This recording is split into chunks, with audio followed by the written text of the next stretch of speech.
সিউড়ি ২ নম্বর ব্লকের দমদমা পঞ্চায়েতের কুষ্টিকুড়ি মাঠে আজ দেখা গেল এক অন্য ছবি। দীর্ঘদিনের মান অভিমান, দলীয় দ্বন্দ্ব সবকিছু ভুলে একই মঞ্চে বসলেন ব্লক সভাপতি নুরুল ইসলাম এবং অশ্বিনী মণ্ডল। একসময় যারা মুখ দেখতেন না, আজ তারা একসাথে শপথ নিলেন। ২৬-এ সিউড়ি ২ নম্বর ব্লকে ফলাফল হবে আরো ভালো, বিরোধী শূন্য হবে পুরন্দরপুর। মঞ্চে ছিলেন অবিনাশপুর অঞ্চলের সভাপতি রাজু মুখার্জি, পুরন্দরপুর অঞ্চলের সভাপতি এবং পঞ্চায়েত সমিতির সেই সমস্ত সদস্যরা যারা এতদিন সভাপতি বিরোধী শিবিরে ছিলেন। আজ সবাই একসুরে, দল আগে, উন্নয়ন আগে, আর বিভেদের রাজনীতি শেষ। কুষ্টিকুড়ি মাঠ সাক্ষী থাকলো নতুন সমীকরণের, নতুন লড়াইয়ের আর একতার। আমাদের দমদমা অঞ্চল তৃণমূল কংগ্রেসের পক্ষ থেকে আজকে এসআইআর বিষয়ক আলোচনা সভা তৃণমূল কংগ্রেসের পক্ষ থেকে।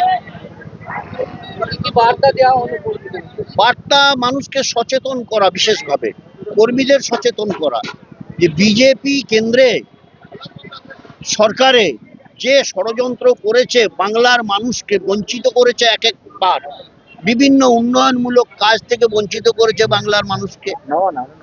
১০০ দিনের কাজের টাকা দেয়নি, তারপরেতে ১০০ দিনের কাজ বন্ধ করে দিয়েছে, আবাস যোজনার টাকা বাংলাকে দেয়নি, বিভিন্নভাবে বাংলাকে বঞ্চিত করেছে।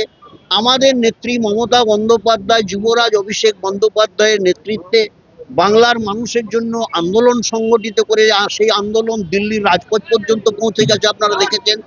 আবার একটা আন্দোলনের ডাক আমরা তৃণমূল কংগ্রেসের পক্ষ থেকে অবশ্যই পাচ্ছি, যেভাবে মানুষকে এসআইআর এর মাধ্যমে পরিকল্পিতভাবে তাদেরকে এই দেশের নাগরিক হিসাবে তাদেরকে প্রত্যাখ্যান করার যে একটা অপচেষ্টা বা ষড়যন্ত্র, এই ষড়যন্ত্রটাকে আটকে দিতে আমরা মমতা বন্দ্যোপাধ্যায়, অভিষেক বন্দ্যোপাধ্যায়ের নেতৃত্বে একটা বড় আন্দোলন আমরা সংগঠিত করতে চলেছি। এছাড়াও আমাদের অঞ্চলে অঞ্চলে, বুথে বুথে, ব্লক স্তরে এই বিষয়ে কিন্তু আমরা আন্দোলন চালিয়ে যাচ্ছি।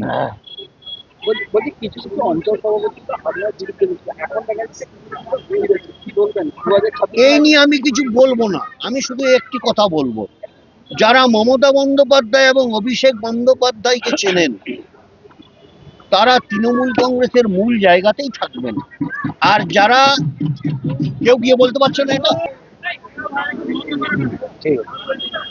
যারা মমতা বন্দ্যোপাধ্যায় এবং অভিষেক বন্দ্যোপাধ্যায়কে আমি তো বললাম যে আমাদের জননেত্রী মমতা বন্দ্যোপাধ্যায়ের একটা বিরাট পরিবার, সেই বিরাট পরিবারের আমরা সকলে সদস্য এবং সুসম্পর্কের মধ্য দিয়েই আমাদের প্রত্যেকের সঙ্গে প্রত্যেকের একটা সম্পর্ক আছে। একটা ব্যক্তিগত পরিবারে যেমন সমস্যা, ভুল বোঝাবুঝি, ঝগড়াঝাটি, মনোমালিন্য, মান অভিমান যেমন থাকে, এটা একটা বিরাট পরিবার। সেরকম বিগত দিনে হয়েছিল, বাড়ির অভিভাবকরা যেমন বসে সমস্যাগুলো মিটিয়ে দেয়। আমাদের দলগত যে পরিবার, সেই পরিবারে আমাদের যে অভিভাবকের যে নেতৃত্ব রয়েছে, আলোচনার মধ্য দিয়ে সেই সমস্যাগুলো আমরা অনেকটাই মিটিয়ে ফেলেছি। আগামী দিনে যত দিন যাবে সমস্যা মিটে যাবে। তার কারণ হচ্ছে, যারা আমাদের জননেত্রী মমতা বন্দ্যোপাধ্যায়ের আদর্শকে সামনে রেখে যারা দলের কাজ করে, তারা যেখানেই থাক না কেন দলের মূল স্রোতে তারা অবশ্যই ফিরে আসবে, এটা আমি বিশ্বাস আছে। বলছি, আপনার সঙ্গে তো কেন্দুয়া এবং কুমা অঞ্চলের অঞ্চল সভাপতিরা এক জায়গায় হয়েছিল, তারা কি আবার ফিরে আসবে? অবশ্যই, যদি মমতা বন্দ্যোপাধ্যায়ের আদর্শকে সামনে রেখে দল করে অবশ্যই ফিরে আসবে। আপনি কি তাদের সঙ্গে এই বিষয়ে কথা বলেছেন তাদের সঙ্গে? তারা কি? আমি বললাম তো, আমরা যারা সিউড়ি ২ নম্বর ব্লকের অভিভাবক বা নেতৃত্বে রয়েছি, প্রত্যেকের সঙ্গে প্রত্যেকের যাতে সমস্যা না থাকে সেটা আলোচনা আমাদের চলছে, আগামী দিনেও আলোচনা চলবে। যারা মূল স্রোতে দলের হয়ে কাজ করতে চাইবে তাদের জন্য দল সর্বদাই দরজা খোলা আছে, সম্মানের সঙ্গে তাদেরকে দলের কাজ করার জায়গা দেওয়া হবে। বলছি, এতদিন যে বিজেপি অক্সিজেন পাচ্ছিল পুরন্দরপুরে, সেই অক্সিজেন কি বন্ধ হবে? অনুর হয়তো বললো যে দমদমা অঞ্চলে ওই মাঝিগ্রাম ছাড়া কোথাও নেই, আমার অঞ্চলে সে ইন্দ্রগাছা ছাড়া কোথাও নেই।